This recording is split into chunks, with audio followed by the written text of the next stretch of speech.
ফুচকার এখন আলু পুর হচ্ছে। এই যে ফুচকা নিয়ে এসেছে আমাদের কুইলি আর সয়েলি মিলে গিয়েছিল দোকানে, ফুচকা দোকানে। তো এটা অনেকটা দূরে থেকে ফুচকাটা আনতে হয়েছে, তো আমাদের মোড়মাথাতে ফুচকা দোকান এখন বসেনি। ফুচকাগুলো আনতে আনতে একটু সামান্য ভেঙে গেছে, একদম পাতলা মুচমুচে একদম ফুচকা। ফুচকা থেকে আর মনে হচ্ছে খাওয়াটা শুরু করে দিই তাড়াতাড়ি। এই যে ফুচকাগুলো ভেঙে গেছে।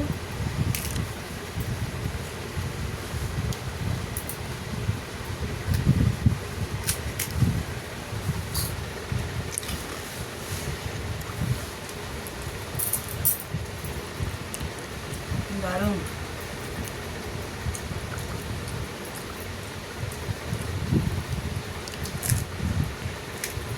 খাবারটা চলে আসো বন্ধুরা।